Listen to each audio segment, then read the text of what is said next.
Find out how crude oil prices are contributing to falling statewide stocks. Plus, the fluctuating gas prices in the city of Oswego. And the cleanup of Oswego Harbor's oil spill continues. WTOP 10 Nightly News starts now.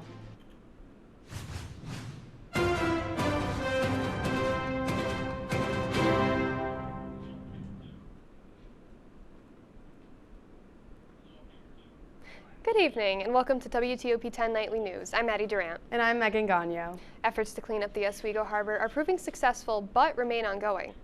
Cleanup operations began earlier this month after an underground pipe from the harbor's power station spilled No. 6 fuel oil into Lake Ontario.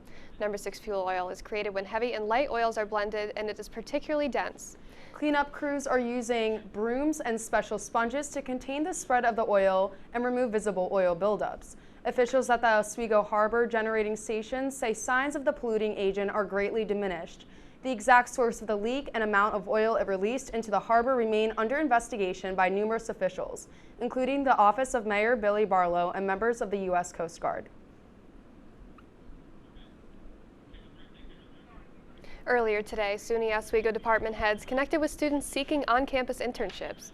The fair took place from 3 to 5 in the Marano Campus Center and included representatives from Auxiliary Services, Rice Creek Field Station, and the offices of the President. Students were free to attend and enjoy complimentary services. As gas prices continue to rise, people in Oswego are among many who find the high prices at the pump increasingly frustrating. Matthew Rivenberg has more. Matthew, what can you tell us? Yes, Maddie. Frustration is what many people are facing in Oswego when it comes to pumping gas. The average price of gas is $4.29 per gallon. Many people are unhappy when it comes to pumping the prices at the pump. I spoke with Michael Orr about his thoughts on the high gas prices.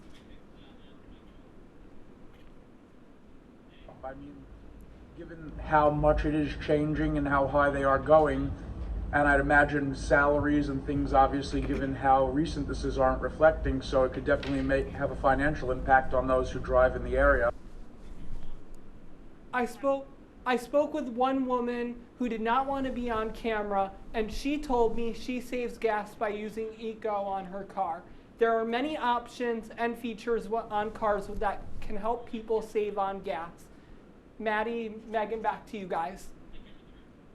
Thanks, Matthew. The state of New York is reporting an increase in the number of COVID cases linked to the new Omicron BA2 variant, according to Oswego County's Public Health Director, Juan Cheng Huang.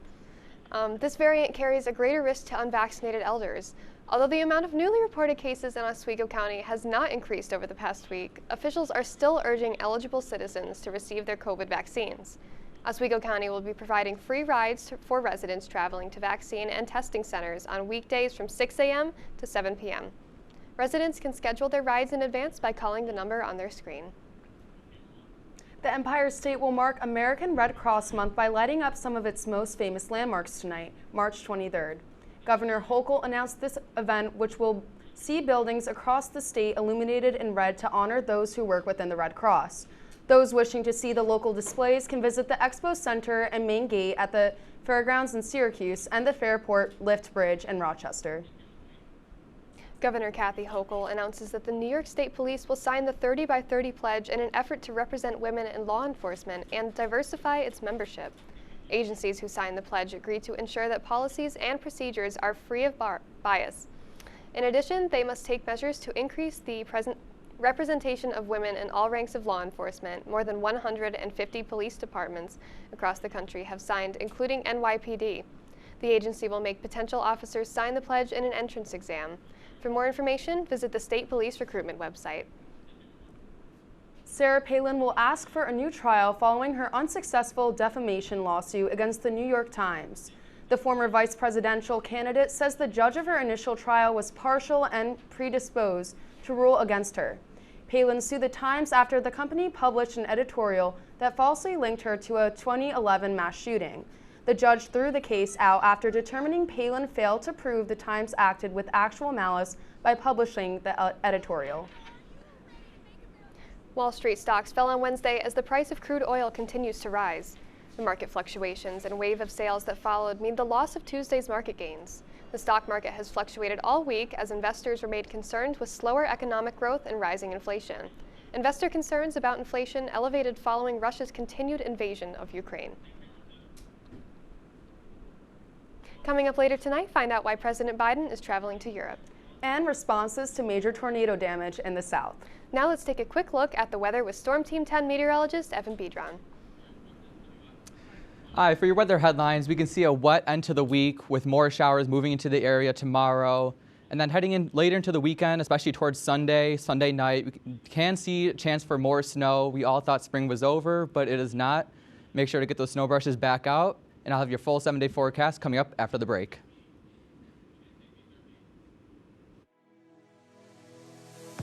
Athletics. Aaron, there were 6 big points. This is the one you've been waiting for. This group has never beaten Cortland. Getting started with some men's soccer as the Lakers had 2 conference matchups For half of the Lakers' goals this entire season.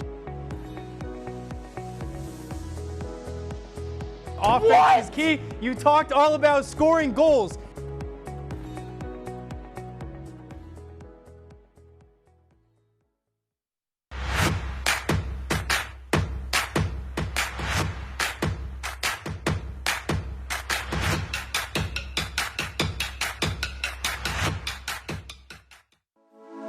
Good evening and welcome to WTOP 10 Nightly News. For the governor race with a strong lead, former Governor Andrew Cuomo is... Barlow announced the completion of a large building mural in downtown Oswego. The renovations on the Hewitt Union Building, turning it into the new Hewitt Hall. And as we move into tomorrow, that rain is going to be in our area. Moving to the Diamond now, as Sweet Caroline got a lot sweeter last night.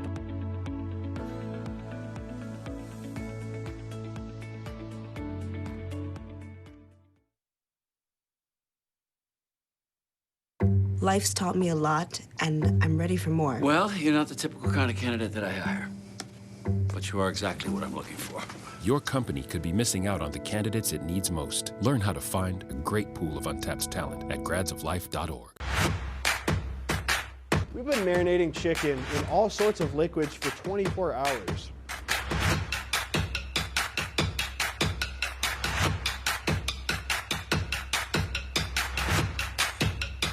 These are vitamins and minerals and things that you need, nutrients.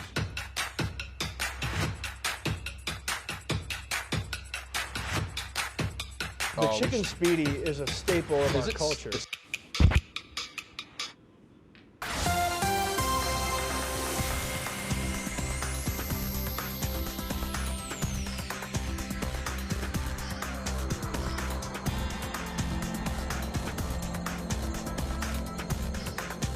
Hi, welcome back to WTOP 10. I'm your Storm Team 10 meteorologist, Evan Bedron. And here are your weather headlines. We will see a wet end to the week with showers moving into the area tomorrow and later into the weekend.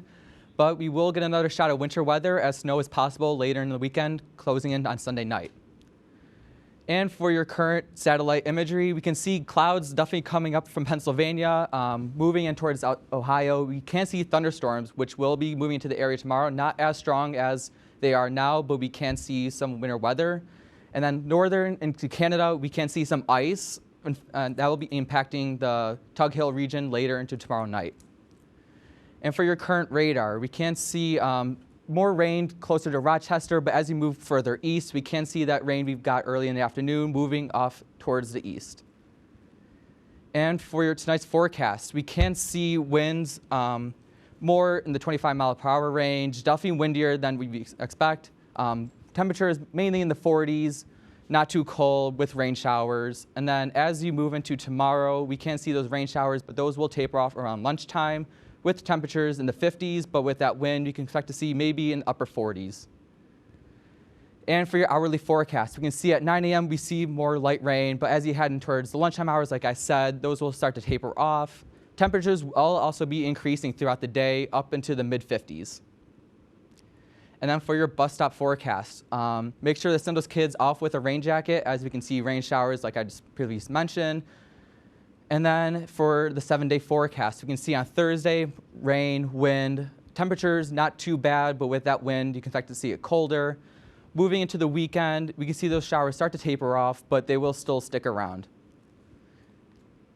And then as we move into the rest of the week, we will see temperatures mainly in the 30s, the 40s, more snow on Sunday. I know nobody likes the snow, neither do I, but it will still be showing up here on Sunday.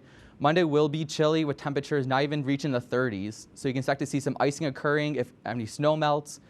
And then as you move later into the week, we can see temperatures start to increase a little bit, but with rain moving back into the area. Maddie, back to you. And 2 people are dead tonight after a line of severe storms swept through the south. The governor of Louisiana declared a state of emergency Wednesday after tornadoes caused multiple injuries and created substantial damage to infrastructure across the state. Alabama and Texas were also affected by the severe weather, with substantial wind damage sustained in both states. Many residents are still digging out and salvaging what is left of their homes. The National Guard is currently on the ground in Louisiana, aiding residents and sorting through the damage.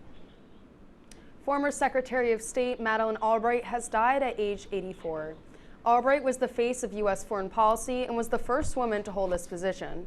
She was known by many to speak forcefully on policy even during retirement. Albright is also known for wearing distinctive brooches and decorative pins, which she used as a subtle message for enemies. Albright was a lifelong opponent of totalitarianism and worked closely to foster peace alongside the State Department and multiple presidents. In Albright's honor, President Biden ordered flags to the White House to be flown at half-staff. President Joe Biden's Supreme Court nominee, Judge Ketanji Brown Jackson, faced questions from lawmakers on the Senate Judiciary Committee during the 3rd day of historic confirmation hearings. Gloria Pazmino has the latest from Washington.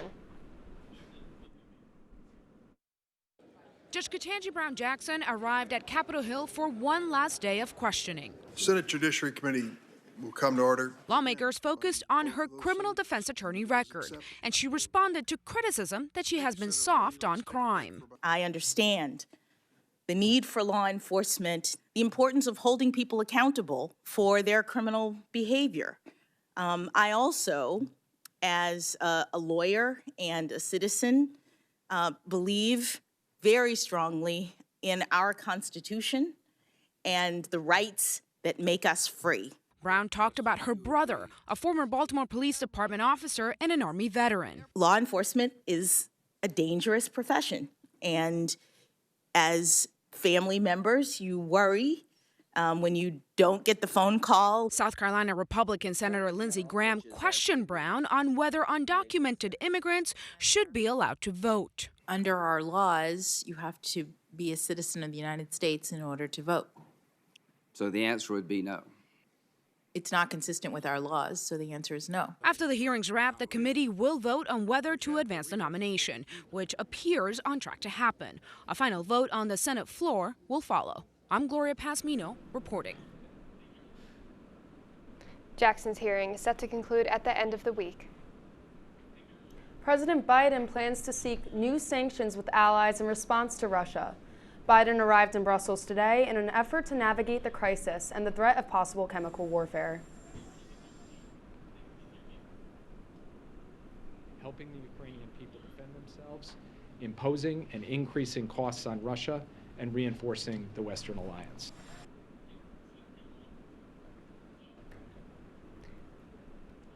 Biden arrived in Brussels, the capital of Belgium, on Wednesday evening. Coming up, Adidas is embracing its change to endorse college athletes. And it's National Poison Prevention Week. We'll have safety tips after the break.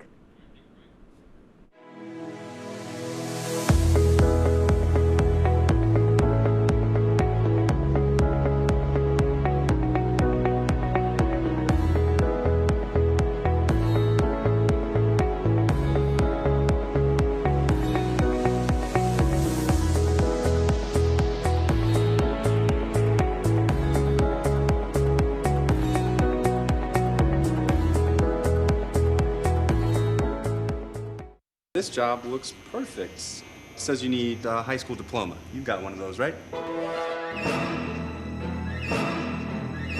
Skip the drama. Get your diploma. I got that. Find free adult education classes at finishyourdiploma.org. Major Discussions is the new show that explores the stories of students right here on campus. I personally came here to SUNY Oswego for the broadcasting program because I love to hear people's stories and to do work just like this.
Welcome back to WTOP 10 Nightly News. Let's get into your consumer and health reports for the night.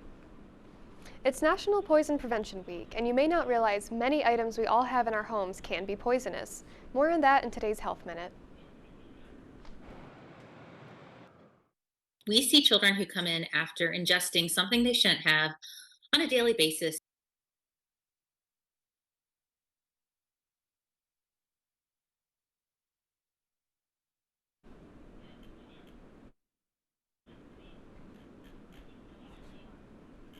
It's recommended to save the number of the Poison Control Center in your phone in case of emergency. The City of Miami Beach Commission voted unanimously at a Tuesday emergency meeting to impose a curfew during spring break festivities this weekend. The midnight curfew starts at 12:01 a.m. Thursday and expires Monday morning at 6 a.m. Miami Beach Mayor Dan Gelber and City Manager Alina Hudak announced the curfew Monday, but needed the Commission's approval to go past 72 hours. Miami Beach Police Chief Richard Clements said in a shooting Saturday night there were 10 police officers within 10 to 15 feet of the shooting. Health officials say it appears like the U.S. is getting the upper hand on the COVID-19 pandemic. The Centers for Disease and Prevention predicts less than 13,000 people may die from the virus over the next 4 weeks. That's nearly a 50% drop from the previous forecast and the lowest that number has been thus far this year. The CDC also says hospitalizations will decrease between now and mid-April. Moderna shared updates on its vaccine for children ages 6 months to 5 years. The company says their vaccine has what it calls a robust neutralizing antibody response and a favorable safety profile. There were some adverse reactions, but they were mild or moderate and typically happened after the second shot. Pfizer BioNTech's COVID-19 vaccine for kids younger than 5 is still in the works. Adidas is embracing the college athlete endorsement game in a big way. The company announced Wednesday the creation of a program for up to 50,000 college athletes to become paid endorsers for the brand. Specific pay amounts for the athletes remains unknown, but it'll be open to college athletes at 109 Division I schools. The announcement from Adidas comes after the Supreme Court's decision last year that opened the door for college athletes to make money from endorsements, merchandising, and social media. Coming up in sports, Thomas Talarino. Thomas, can you give us a quick preview? When we come back, we will take a look at the 2 lacrosse games that took place today this evening and find out what Pro Bowl wide receiver found a new home in the AFC East, right here on WTOP 10.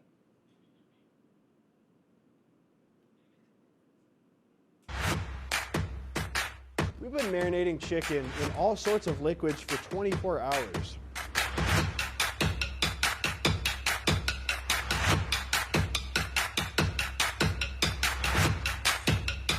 These are vitamins and minerals and things that you need, nutrients.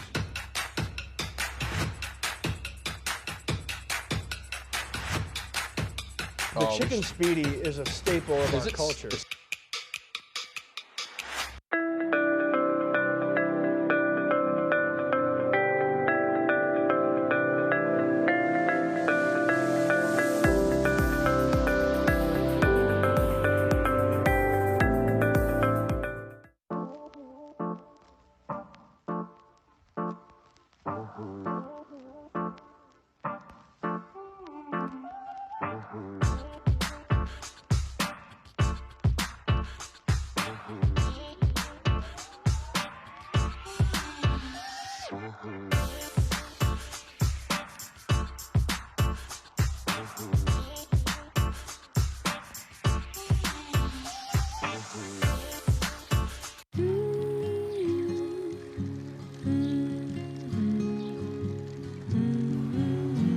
Of all the things you've done with your bike, donating it to Goodwill may be the most incredible of all.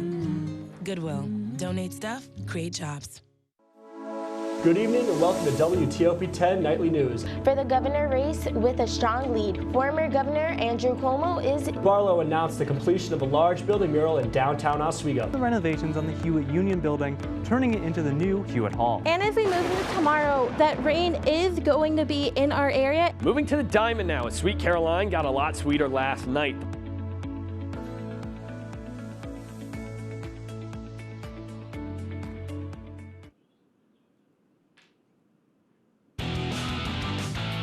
Welcome back to WTOP 10 Nightly News. I'm Thomas Tellerino of your Wednesday night sports report. We start things off on the Laker turf as the Oswego State men's lacrosse team earned their 5th win tonight in an 18-8 victory against the Utica Pioneers. The Lakers got off to a hot start as they netted 10 goals in the first half and would take a 10-1 lead. They kept their foot on the gas, though, and would score 8 in the second half. Oswego was led by their senior attackman, Weston Gray, who earned 5 goals, along with midfielder Ryan Eccles, who also scored 5 goals. The Lakers improved to 5-2 on the season and then looked to extend their 4-game win streak against SUNY Potsdam at home this Sunday at 1. The men's team weren't the only ones playing today, though, as the women's lacrosse team traveled to Nazareth earlier tonight, but unfortunately could not walk away with a win and fell short in a 14-10 loss. It was a tight one in the first half, with the Golden Flyers leading the way 6-5. Then the Flyers took over as they scored 5 in the third quarter and would ride that momentum out for the rest of the half. Maggie Vey led the team with 5 goals for Nazareth, while Julia Quirk was the top scorer for Oswego with 4 goals. The Lakers fall to 1-6 on the season and look for a win Saturday on the Laker turf against Fredonia.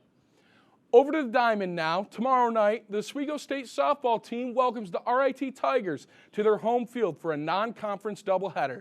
The Lakers are coming off a loss Tuesday night to Washington College and look to end their cold start to the season and improve their record to 3-6 on the year. As for those Tigers, though, they're also coming off a loss, and last time out, they are looking to get back to the 500 mark again this season and improve to 6-6. Last time these two teams met last season, we saw them both walk away with wins in a doubleheader. The first game's going to start at 3 o'clock tomorrow, and the second one's scheduled for 5. And the AFC East just got a little bit more star-studded as Pro Bowl wide receiver Tyreek Hill is heading to the Miami Dolphins after being traded from the Chiefs for a total of 5 draft picks. Hill was in talks with a contract extension with the Kansas City Chiefs and could not reach a deal to stay with his former team. So he asked permission for a trade and reached a deal with Miami. The Dolphins are giving Hill a 4-year, $120 million extension, including $72.2 million guaranteed, and they are making him the highest paid wide receiver in NFL history. Hill definitely will help that underperforming offense as he is 3rd in the league for receiving touchdowns since 2016. The Dolphins have pushed their chips in for a playoff run this year. And we're going to head over to the ice and do that hockey. We have the Rangers. We have the Devils. How's this one going to end out? Early on, Chris Kreider is going to miss the shot, and Mike Zivanejad, he's going to score off the rebound. Zivanejad, awesome on the year so far. That's his 25th goal, and he's just been killing it for the Rangers. They're not done yet, though, here in the first. They start out hot, and Adam Fox nets another one. One of the best defensemen on the year, and he's keeping it up. Hits the bar down on that one. And we are going to the second now. Rangers aren't done that, Jasper Brett with a slap shot. Ryan Graves puts it in for the putback, deflects off the goalie, and they're going to tie the game 2-2. Later on, PK Subban lights the lamppost. He leads this one for the Devils 3-2. They're going to take a 3-2 lead. Later on in the second, Graves, he gets this one up over to Tatar. They score. They just, all of them in the second period. Rangers had no answer. Devils on fire as Tatar scores that one. And the Devils are going to win this one 7-4. Wow, that seems like quite the exciting time. I bet those teams are going to use up a lot of gas trying to travel from tournament to tournament. They really are. That distance is not close, and gas is pretty high nowadays. It's ridiculous, especially with the weather coming in as it's starting to get slowly nicer out. How's it looking for this weekend? Is it looking better? For this weekend, not that much. We can still see more rain moving into the area. Especially moving into Sunday, we can see more snow. Nobody wants to see snow. I don't want to see snow. We're all sick of it. But we will see more snow coming into Sunday, and temperatures will get colder.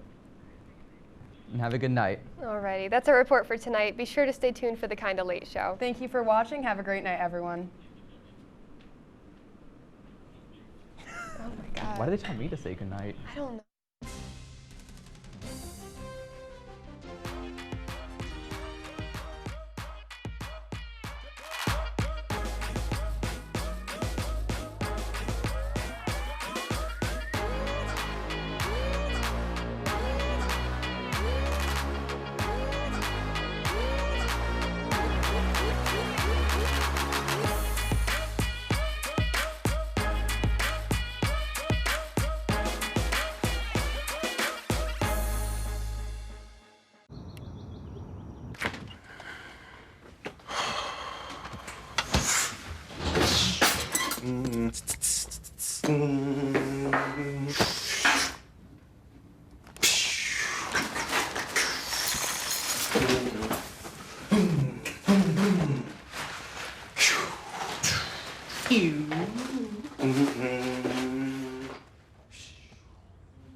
The central and midwestern U.S. averages more than 850 tornadoes each year, and lately, the number of floods has been rising in the region too. So chances are, there will be more twisters and floods near here again. And between school, sports, and social lives, chances are, you won't be with your kids when it happens. Will they know what to do? Ready.gov/kids has all the educational tools and information to make the conversation easy. When the time comes, chances are they'll feel prepared, not scared. So talk with your family today. When I was in foster care, I never knew when I would have to move. So I always had my suitcase ready to go. Then one day, I was adopted. My new parents opened their hearts and home to me. My parents cook my favorite breakfast for me every morning. My parents take me on trips I never thought I would go on. They gave me a home and an even better reason to use that suitcase. My parents aren't perfect, but they're perfect for me.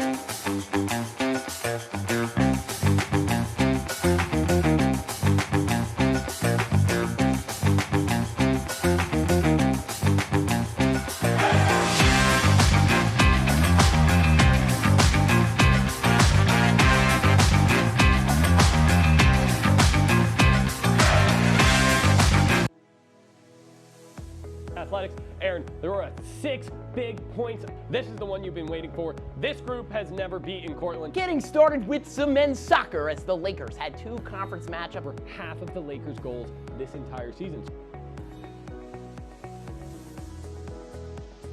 Offense is key. You talked all about scoring goals.